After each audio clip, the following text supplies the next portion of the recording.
Good. So thank you for having me here and giving me the chance to present this paper. A couple of introductory comments. First of all, let me situate this in a body of work in which we're basically trying to understand the evolution of corporate governance, how various corporate governance innovations develop, catch on, spread within the issuer community. In a sense, this is kind of the micro or partial micro answer to the last paper. You know, you get the institutional investors into a company, into a country. What do they do? And in particular, the passive investors, the Vanguards and the BlackRocks, are a big part of some of this governance evolution, right? They're the ones who are casting the votes and agitating for the governance changes. Let me also stress the fact that the title of this is about board accountability. We're not making any claims or doing any testing in terms of the big picture, which is whether greater accountability to shareholders is associated with higher Tobin's Q or better stock performance or anything else, right? So this is a way of putting off Steve Kaplan's comments about Tobin's Q. And it's also, you know, we very much are putting aside, Simona's paper yesterday in one of his policy proposals says, well, we should get rid of majority voting precisely because it increases accountability to shareholders, and accountability to shareholders is bad. Right? We're not taking a position on whether accountability to shareholders is good or bad. We're instead looking at this is something that shareholders have been very much behind. Why is it that they're behind this? Does it make a difference in terms of what shareholders claim they want, which is more board responsiveness? All right, so it's not going, Renee, it's not going to make it into JFIN because it doesn't have a performance variable on the left-hand side of the equation. Okay, so director elections, U.S. companies, the traditional rule for many years has been plurality voting. Plurality voting basically means that if you get any votes in favor, even one vote in favor, that director nominee is elected. What we're talking about here is uncontested elections. That's the whole data set. We're not looking at election contests. Election contests are a very small percentage of overall corporate elections. Usually you have one director candidate for each position, so as long as that director gets a vote in favor, that director is going to take office. And of course, that's been criticized because, you know, shareholders might very much oppose that director candidate and they can't get rid of the person. So the alternative is majority voting. Majority voting requires that a director candidate get an actual majority of the votes cast. There's a discussion in the paper about exactly what that means. It turns out that under the law of most states, a director candidate who doesn't receive a majority, even under a majority voting scheme, doesn't automatically lose his or her board seat. There's this concept of a holdover director, right? But we're putting aside that issue for purposes of this discussion, and there's more detail in the paper, and if I go into detail on all of this, I'll run out of time before I ever get to the boring tables. Recent rise of majority voting, kind of shocking in terms of how quickly majority voting caught on. If you go back 10 years, a very small number of firms had a majority voting rule or a majority voting system. This actually started off in 2004. The Carpenter Funds, which is a union pension fund, started submitting shareholder proposals asking companies to switch to majority voting. They submitted 12 of these shareholders' proposals in 2004.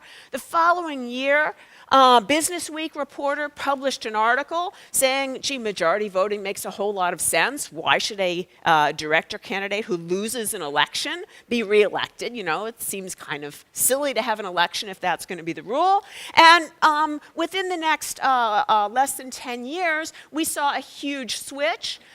This statistic kind of overstates the switch because this is S&P 500 companies, obviously the largest companies. If you wait a slide or two, you'll see see that the incidence of majority voting is less at small and mid-cap companies, which of course is to be expected, but a really dramatic shift nonetheless. And everyone seemed to support majority voting, right? So ISS says majority voting translates director elections from symbolic to meaningful. The Council of Institutional Investors means that shareholder votes count. And similarly, if you look at the voting policies, Vanguard, BlackRock have as part of their voting policies, we support majority voting. By and large, director elections should require a successful director candidate to receive a majority of votes cast. So this is now the S&P 1500, so perhaps a little bit more realistic. And you see, again, the dramatic trend, although it's by no means universal. If we were talking about a shift that resulted in 90% of S&P 1500 companies, obviously a lot of the tests that we're doing wouldn't make a lot of sense. So what do we make? This is really quite weird. What do we make of this shift to majority voting? And when we started looking at this, we saw kind of two possibilities. One possibility is, yes, the BlackRocks, the Vanguards, the ISSs of the world are right. Majority voting really is a meaningful governance reform. But the other possibility is, well, this is just something symbolic. The institutional investors want this, but they're misguided. This is symbolic. This is what another couple of authors call a paper tiger, right? It's not meaningful. Why is it not meaningful? Well, first of all, it's very rare for a majority of votes to be withheld or voted against a director in an uncontested election. It doesn't happen very often, right? So we're talking about something really out there on the margin. It's not like directors are losing elections all the time, and if you switch to majority voting, all of a sudden, lots of directors are going to be voted out of office. On the other hand, if it's a plurality vote company, and we use these abbreviations PVR and MVR in the paper, if it's a plurality vote company, the directors are much more likely to receive a majority withhold vote. And in the paper and in my remarks, I'm going to kind of switch off between withheld votes and votes against, right? Technically, if it's a plurality vote company, it's a vote withheld. You can't vote against a director in a plurality vote company. If it's a majority vote rule, it's a vote against, but I'm going to be sloppy, sorry. It's very early in the morning in the United States, so I can be sloppy. Okay, but it's much more common at a plurality vote company, and this could be explained in a couple of different ways. It could be, before I get there, even if you get a majority of votes withheld, directors don't lose their seats very often. So we see this shift from plurality voting to majority voting. The number of large withhold votes goes way down. And even when the directors get a vote against, they don't lose their jobs very often. Right? That looks a little bit like symbolic corporate governance. That doesn't look like something that matters. So what could be going on? There are a couple of possibilities. One possibility is maybe majority vote companies behave better. Maybe those are the good companies. And the reason you don't get very many votes against is they're the good companies. Shareholders are happy. There's no cost to those companies when they adopt majority voting. And directors don't get a vote against. They don't depart very often because there's no problem. Maybe Vanguard and BlackRock are right. Having this accountability actually has a deterrent effect. And once you switch to majority voting, the directors behave better. They realize all of a sudden, gee, I could lose my job, and they start paying attention to shareholders, right? And here again, I'm being sloppy. Behave better means be more accountable to shareholders, not necessarily improve firm performance. And maybe there's something else that's going on, and I'll talk a little bit about the other possibilities that might be explaining these results. So this was the puzzle, and we set out to try to test what, in fact, the story is. Okay? So here's just a little more detail about possible explanations, right? One possibility is this is a selection effect, right? Why do we observe this difference between majority vote firms and plurality vote firms? Majority vote firms are better. The good firms opt into this. Maybe there's a signaling that's going on, but it's not actually affecting director behavior.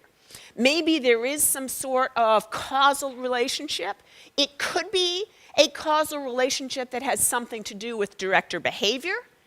It could alternatively have to do with the voting process. Maybe the directors or the executives at a company with majority voting are more concerned once directors have this increased accountability, and so they work harder during the election process. They try to communicate, gee, these are the reasons that our directors have done whatever they've done. They talk to shareholders more. They lobby ISS and persuade ISS not to issue as many withhold recommendations, right? So that would be a causal story, but not a story that has to do with underlying director behavior or accountability.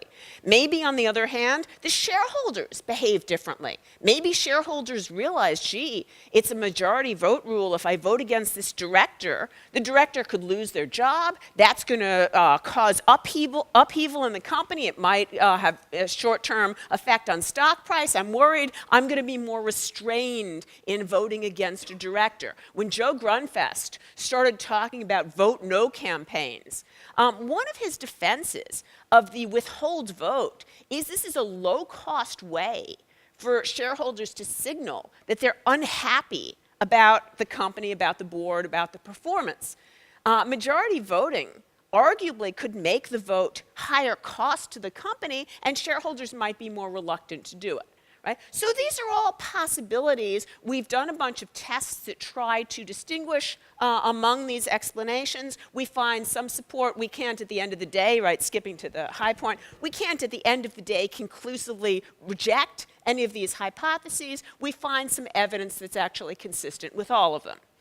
Right? So cutting to the chase, this is our data set. Lots of uncontested director elections during this time period, and lots of issuers in both camps, majority vote rule and plurality vote rule.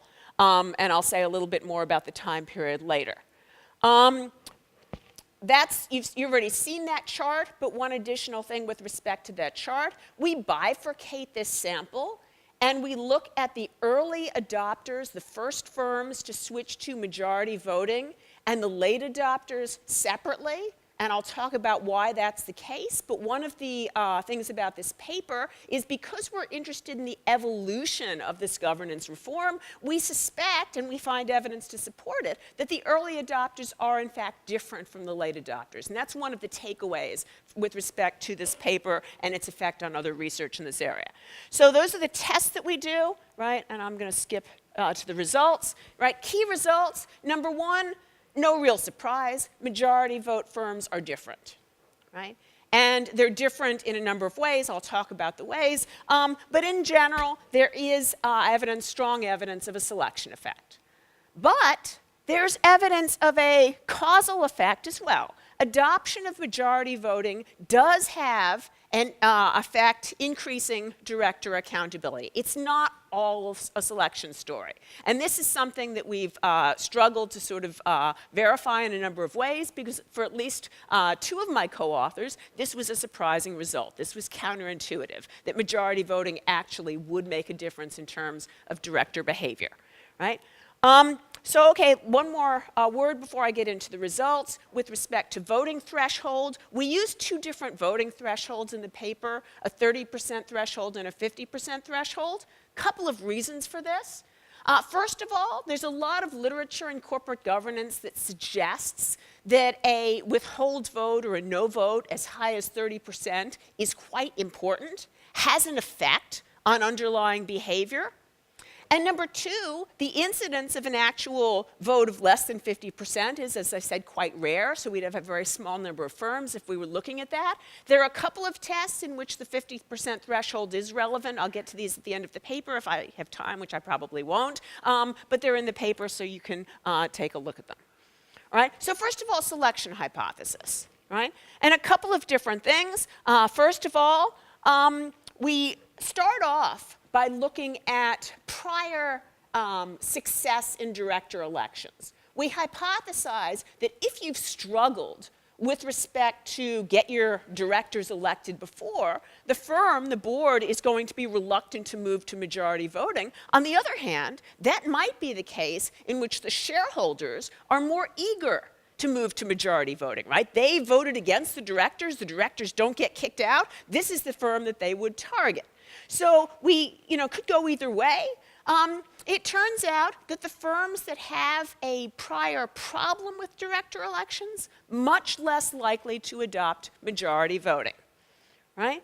The hazard model goes into selection issues in a lot more detail. This is actually just a piece of what we have in the paper. A couple of things that I want to highlight.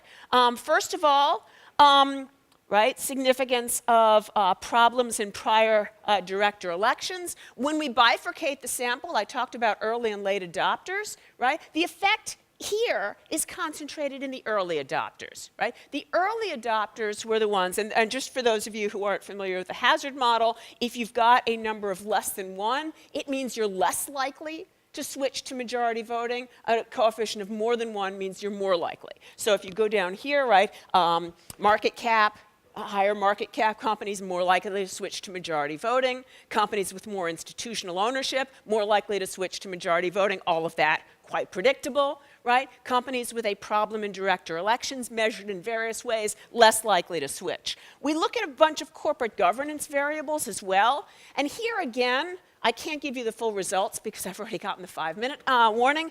But you see companies with what you might think of as shareholder unfriendly governance provisions. Those companies are less likely to switch to majority voting.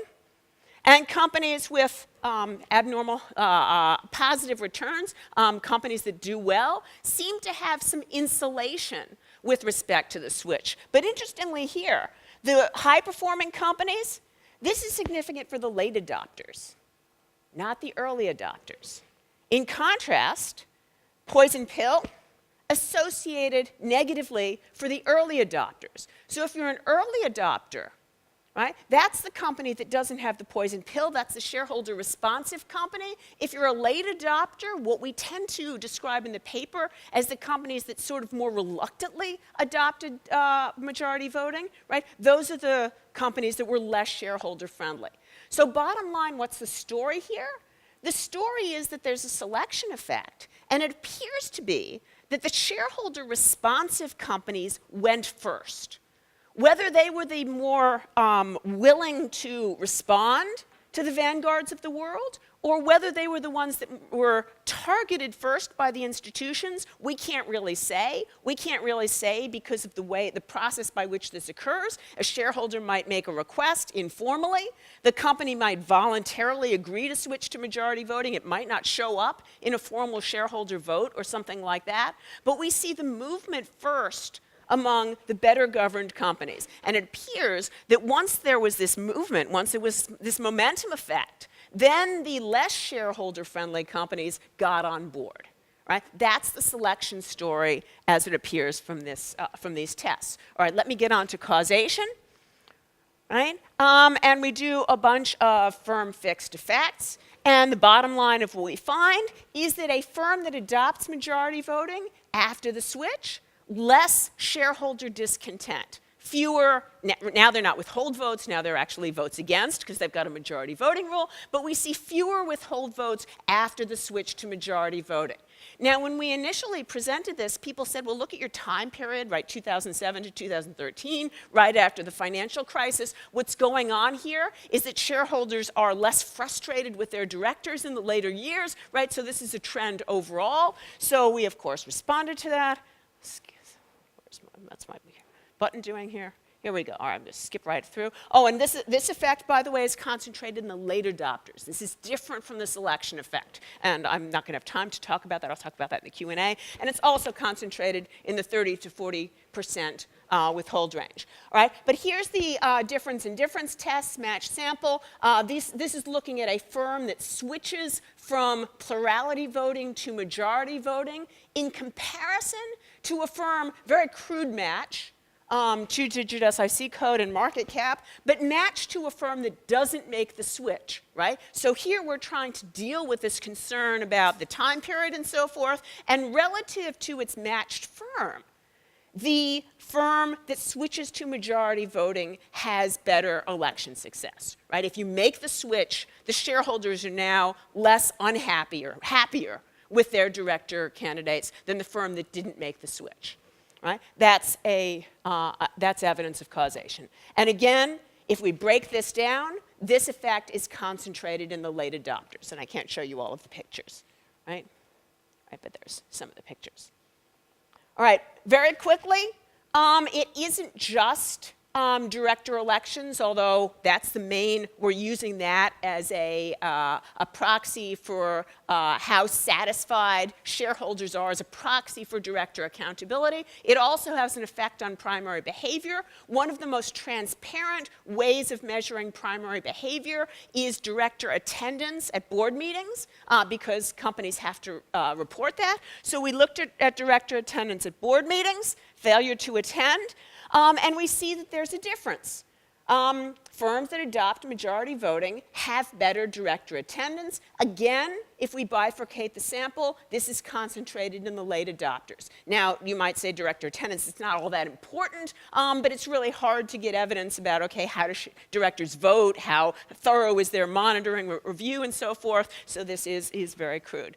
And the same in regression results. I have 30 seconds, so I'm just going to very quickly flag. We also look at this sort of lobbying or electioneering and shareholder restraint. We do a couple of tests that I don't have time to talk about, but these are the basic possibilities here, right? There might be some of this behavior. We find some evidence of this as well. In particular, we find that ISS seems to be less critical of firms that have bad behavior when those are majority voting firms, right? Whether that's because of ISS's general policies or whether it's because the firms that are more shareholder responsive are also better at communicating with ISS, we don't know. That's not transparent, but some evidence of this electioneering or lobbying effect.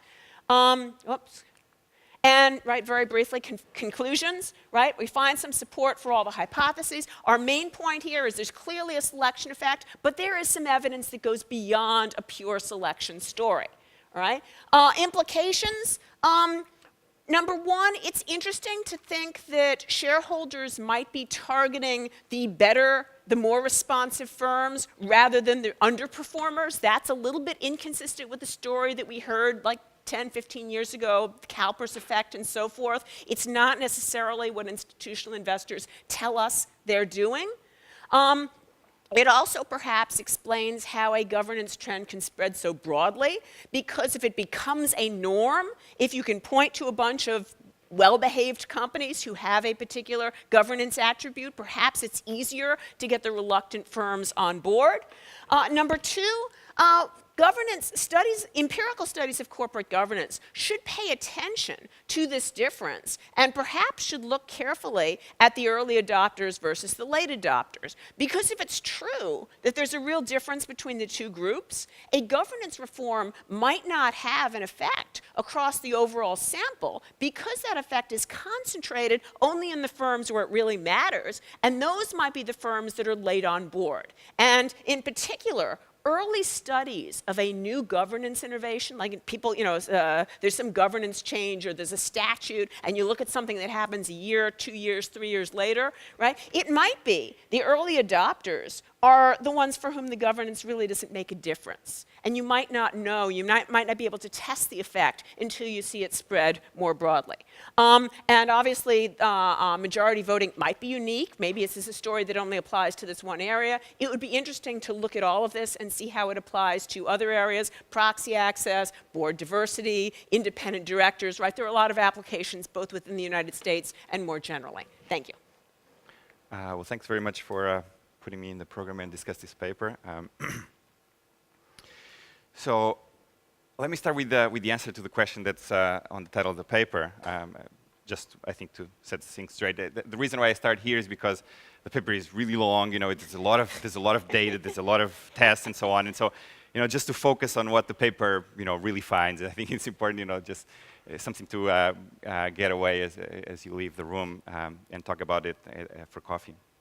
So the answer to the question of whether the paper, whether majority voting improves board accountability is actually, it depends. Okay, and in the paper they split firms between the ones that adopted the rule earlier in the sample, the early adopters, and the ones that adopted the rule later in the sample, the late adopters. And they find that none of these firms seem to have been pressured to adopt a majority voting rule, and by that, by pressure means ISS putting withhold voting recommendations. And they seem to differ in the way that the voting patterns have affected these firms. In particular, they show that the late adopters improved director accountability, or show some evidence of that, and the early adopters, it seems like it's mostly, there's a role for electioneering and other things that go on, less of director accountability. So if there's any effect on director accountability, board accountability would be on the late adopters, less on the early adopters. So let me tell you how the paper approaches answering the question on the title. I think it actually approaches it by answering two different questions. One is on the process of adoption of the majority voting rule, and the other is on the differential voting patterns that apply when a firm has a majority voting rule versus a plurality voting rule.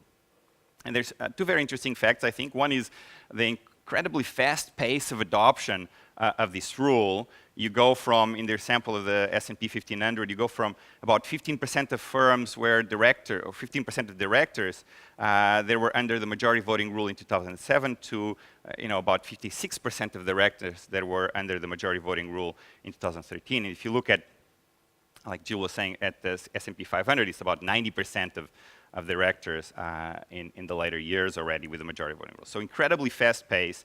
I mean, here I view two things. Either this is very costly, totally irrelevant, and that's why you do it very quickly, or it's very beneficial and you do it very quickly because you want to grab. So, but there's two very different implications. One is if it's not so costly, not so beneficial, then you shouldn't see much happening. And the other is if it's so beneficial that everybody wants to do it, you should see a lot of effects. And at the end, I'm going to leave you the question that I'm not so sure that that's so beneficial because you really struggle to find something out of here. But anyway, so. Starting with the differential voting record for these two voting rules, under the plurality voting rule where one vote would be enough to elect a director, you get that only 0.62% of directors fail to receive a majority vote. So by and large, most people end up getting a majority vote anyway, okay, under the plurality voting rule where they only need one vote, okay? Under the majority voting rule, a significantly smaller fraction of directors fail to get a majority voting rule, only 0.03%, okay? These differences, the two numbers are statistically significantly different, but to call attention that it's a really small number, fraction of people that actually fail to get a majority vote, okay? So it sounds to me that the paper is, I'm going to make a conjecture here. The paper was written to explain the differential voting patterns, and then all of a sudden something interesting happens with the adoption of this thing, the early and the late, and so it sounds like it was tagged along in the paper. The reason I'm saying this is because the hypothesis development related to voting patterns is much more comprehensive than the one associated with the sequencing, and that's where I'm going to go into. And I think the sequencing is actually quite interesting on itself because it speaks to what Martin Hellwig was talking about yesterday. This path dependency and so on. And there's quite some literature already on talking about that. And I've done some work on that. So I'm but there's a lot of other people that have done work on that, and I think it's interesting. So anyway, the various theories here. I think Jill spoke very quickly and very well about this, but I'm just very briefly going to repeat them again. There's a selection story. This is on voting patterns. Remember, the voting patterns is that directors tend to be elected with majority votes more often. There's a greater incidence under the majority voting rule. And it could be that this is just because these are just shareholder-friendly firms, and not surprisingly, the directors are going to do better in these firms. There's a causation hypothesis that says that the reason why you find different voting patterns is because the majority voting rule itself causes those different voting patterns. And there's three different alternatives. One is this director accountability that the paper exploits a little bit more in depth. and basically says that directors are afraid of not getting a majority vote and not being elected, and so they're going to behave more in a more shareholder-friendly way. The other is that firms themselves campaign with shareholders or with ISS, the proxy advisor, to kind of, certainly in close elections, to make sure that their directors will get voted in. And then there's the shareholder restraint hypothesis. It basically says that if you think that you're going to be close to not getting a vote, but you would like to send a negative message to the firm, you're going to restrain from sending that negative message because the negative consequence, the negative price impact of withholding vote on a shareholder, on a director in a majority voting rule might be significant enough so that discourages you to send this negative signal. Anyway, so here's a different hypothesis. And then in terms of adoption of the majority voting rule, I think the paper really only stresses one, which is using the selection hypothesis. And here there's two alternatives. One is the firms that have the lowest cost of adopting, also the lowest benefit, are the ones that are adopting. The alternative is the ones that have the highest benefit of adopting, possibly also the highest cost, would be the ones adopting. So, it's either one of these two, or the paper points to the first hypothesis, the ones that have the lowest benefit and lowest cost that end up adopting first. Okay, so let me skip this. Let me go straight to the comments. So I want to start with this idea that I think the paper lacks a proper story of a mechanism of propagation of governance, okay? And it would be nice to have a story of propagation of governance that correlates with the voting patterns. So one story that explains why firms adopt, and having adopted, why do they have better voting records, okay?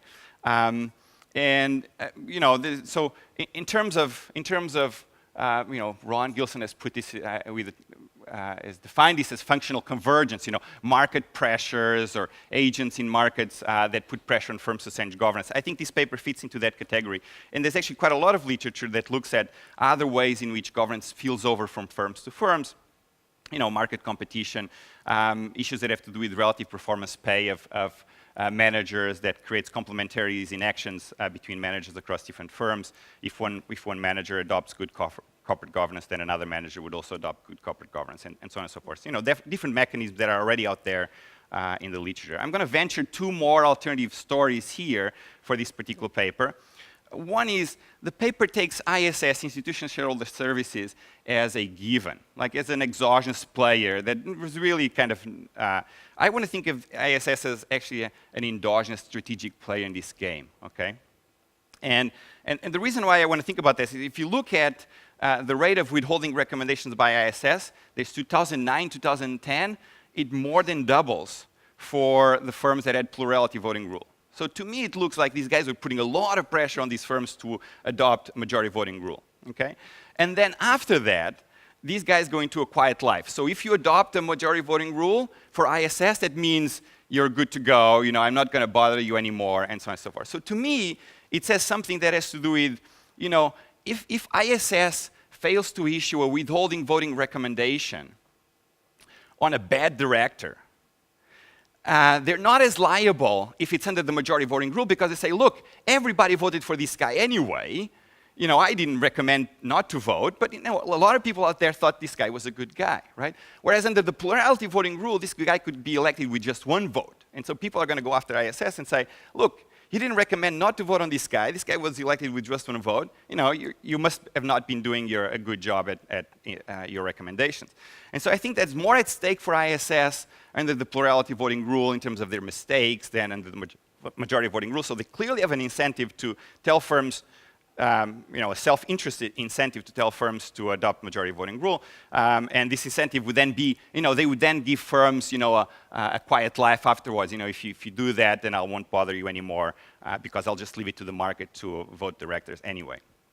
I think this hypothesis is interesting because it explains a lot of facts in the paper. In particular, it also explains the voting patterns that we see afterwards. And you could test this because you could look at what's a pattern of aggregate ISS withholding recommendations in the same industry of the firm in prior years. Of course, the paper is already accepted, so this is all wishful thinking. But and you said there were too many tables in it. It would be wishful thinking anyway, but just for the pleasure of the audience, I guess.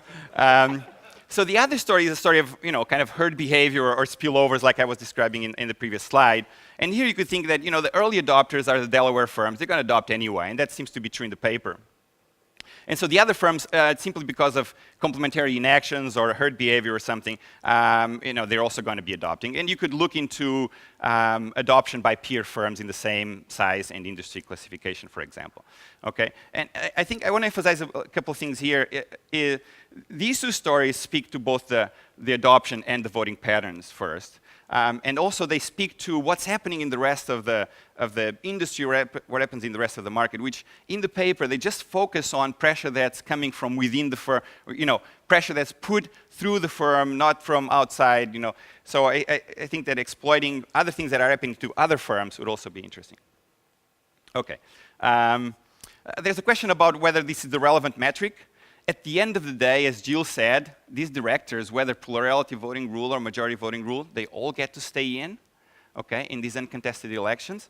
And so I'm not sure that this is the right metric to look at voting patterns. I mean, why do we care about that if these guys end up staying anyway?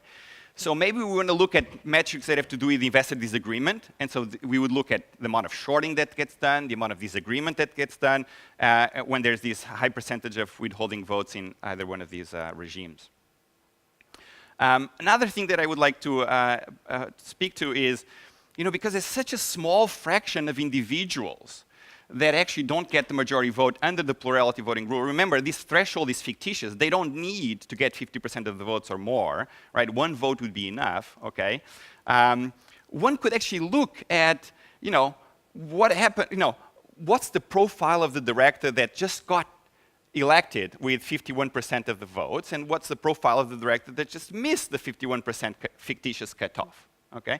Are they that different? And my guess is that they're not going to be that different, okay? And in fact, I'm going to venture that this is not the relevant cutoff. For a firm that has the plurality voting rule, this firm doesn't care if there's 55% withholding votes on a particular candidate. It's still going to be elected with 45% candidates. If this firm had a majority voting rule, this firm would be electioneering with ISS to make sure that 5% difference would be met, okay? But this firm does not have to electioneer with anybody. And so this firm, because electioneering is costly, this firm is just going to let it go and take the 45% yes vote for this director. So I would venture that if you look at a different cutoff, 60% for plurality voting, you wouldn't find a difference in voting patterns, but that's my conjecture. And final comment is on the endogeneity. I mean, I think that this is like maybe a cheap shot, but you find evidence that, Y explains X and X explains Y, so that brings me endogeneity concerns. And the Y explains X and X explains Y has to do with, the withholding recommendations by ISS causing a lower likelihood of adoption of the majority voting rule, and adoption of majority voting rule causing a lower likelihood of the incidence of ISS withholding recommendations. So, so I would. This Russell 1000, 2000 index assignments has been suggested here already today. I think it's an interesting thing. It may not resolve all your problems, but it's a mechanical increase in the percentage of institutional owners when firms actually lower their performance. And so I think it's interesting in that way. It should be correlated with the majority voting rule. In your test, institutional owners is not correlated with incidence of withholding vote recommendations for 30%. So it sounds like you have the exclusion restriction in place there too. So I would suggest using this, but again, the paper has been published. There's other comments, I can give you this later on. I think it's interesting paper on a topical question on shareholder democracy, very well written. It's amazing how you can speak about so many results, so many tables, and so well. So I applaud you for that.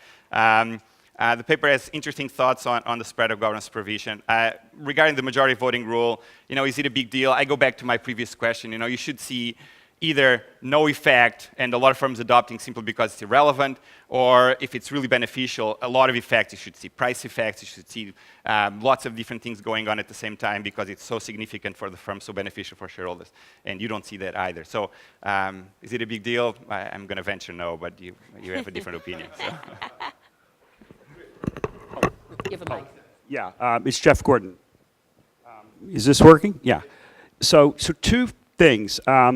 First, in terms of why we see the pattern, early, late, et cetera, why, at the risk of sort of perhaps the violation of a norm here, why not ask? That is to say, it looks like there was a strategy here in which you go, your suggestion is you go to the soft firms first, you create a normative view, and then you try to push it forward. So why not go and ask the proponents of majority voting and see if they had that strategy in mind? Because it does look that way in the data, and maybe they'll confirm it, and by God, we have another way to get at potentially the truth here. Secondly, in terms of outcomes, so why not try to look at, and this was sort of suggested a little bit by the comment that Rui had, why not look to see if, for example, the hedge funds went after early versus late adopters, right? Does it have meaning in terms of an external measure of high quality or low quality performance, such as perhaps involved with the targeting by a hedge fund later? And that would give some greater bite to the question as to whether it matters, A, as a governance matter, B, as a signal of quality. Yeah, thanks. Just one point that goes into the same direction. You're looking at the poison pill as a measure of investor friendliness or not. I mean, this goes a little bit to Mike Klausner's point, I think. It's a relatively weak signal because if you have it in place or not, it doesn't really matter as long as you can adopt it instantaneously as a board. So maybe in order to identify whether these companies are actually shareholder friendly or not, you might actually want to look at different measures, like, for example, securities suits or SEC enforcement actions, which indicate a little bit more direct how they behave actually vis-a-vis shareholder and investor protection rights. And another way, or another aspect in this is also, if you look at withhold recommendations, you get some of an idea about shareholder discontent. But also, you can look at derivative litigation, for example, and say, is that not a more direct proxy for actually the stance that these shareholders are taking vis-a-vis these companies?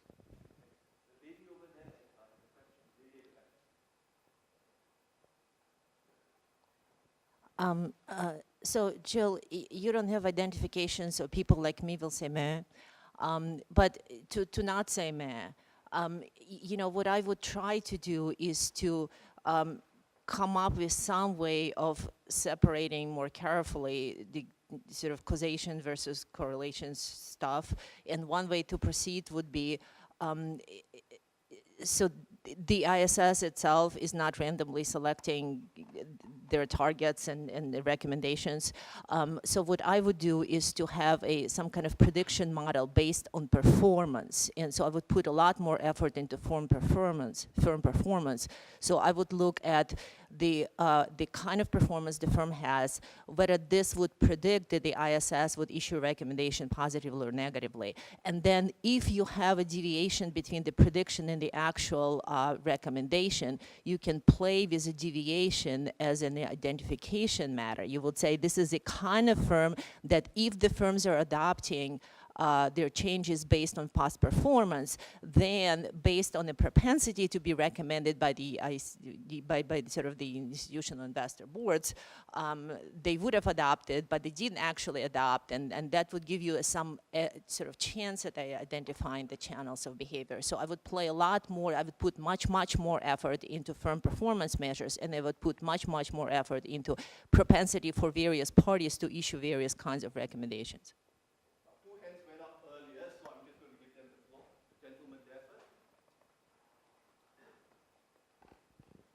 Hi, Luigi Zingales.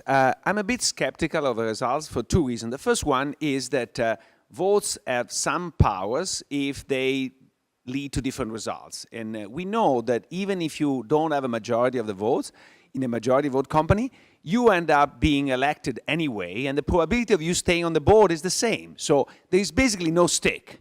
The second is that the only information we have about directors that differentiates across directors is their attendance record. So the only way in which you're gonna sort of make a difference between plurality and majority is on the attendance record, not on their votes. And one question I have is why there is not more of a pressure to at least reveal the votes in key elements. For example, in Italy, the related party transaction rule says that if an independent director dissents, this vote is reported. And that makes a difference. When I was on the board, there was a minority shareholder that proposed a recall of the entire board except me. And the reason was that I had voted against some sort of related party transaction, so I acquired reputation. So if you want the individual director reputation to matter, you have to reveal how they behave.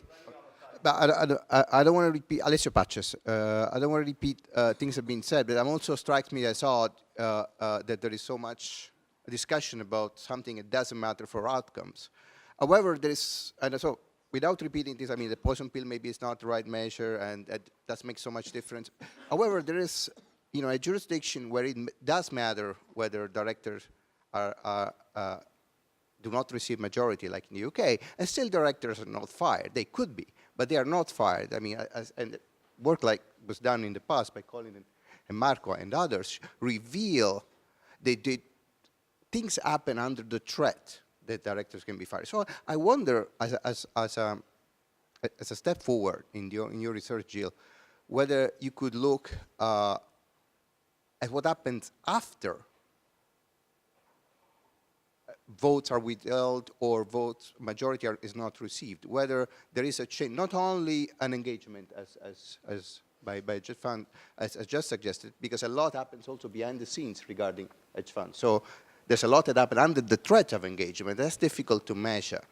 But it could be like change strategies or some performance variables that you're not using for a number of reasons, because that could reveal that indeed even things that legally do not really matter for firing directors do matter, because directors feel, well, maybe I'm not fired now, but if I don't change my behavior, I'm going to be fired next time.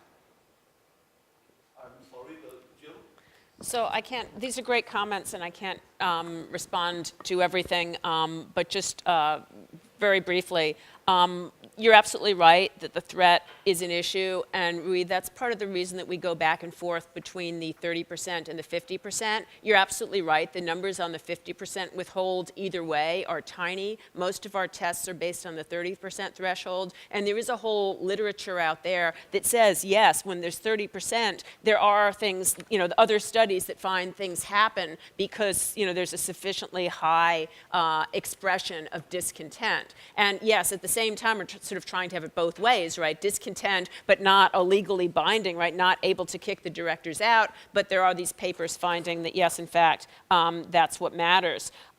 With respect to mechanism, this paper doesn't do a lot with mechanism. We have several other papers. I've got a paper with some other co-authors on the golden leash, in which we focus a lot on the mechanism, and in particular on the role of ISS as intermediary, both its incentives and its effect. I could talk more about that, but I don't have time. But yes, you're absolutely right. In terms of mechanism, though, one of the things I think that we do show in the hazard test is that, yes, having institutional ownership, that makes a big difference. Institutional owners and institutional ownership pressure, whether it's either driven through ISS or the result of ISS's influence, the bottom line effect is the same. The institutions are putting on the pressure on the firms. Similarly, market cap, right? That's salience, that's PR and so forth. Those firms, I think, feel media pressure and public pressure to go along with the trend as well. In response to, I don't remember, Jeff's question, I think it was, we actually did talk to the institutional investors to ask them if this was their strategy, and we got both answers. Anecdotally, we had some institutions who said, yes, of course, it was the better governed firms, because when we had our shareholder engagement, we had our meetings and so forth, they listened. We said, we take this seriously, and they said, okay. And there were other firms, particularly the union pension funds. We spoke to somebody from the Carpenters Pension Fund, and he said, oh no, this isn't at all true. We targeted the people that we thought were bad, that needed this reform. So I can't put those conversations into the paper, but that's our attempt to gather evidence on that story. With respect to the poison pill, Tobias, yes, you're right. You know, it's a governance variable that's easy. It's in the data sets, but weren't including it because we had some conviction that really that was a particularly meaningful marker. Kate, you're absolutely right. You know, it would be really interesting to look at how firm performance affects all of this in a nuanced way with different measures of firm performance. We've got some very crude stuff with top 5% abnormal returns. We also have some other papers where we look at performance and how it's driving ISS withhold recommendations more generally. But it would be great to do further work. If you want to co-author something, you know, I'd love to do it. Steve doesn't have an appetite for playing with a lot of different performance measures and seeing what matters and what doesn't, and I'm constrained by him. So I think I'm out of time, so thank you very much. Please join me.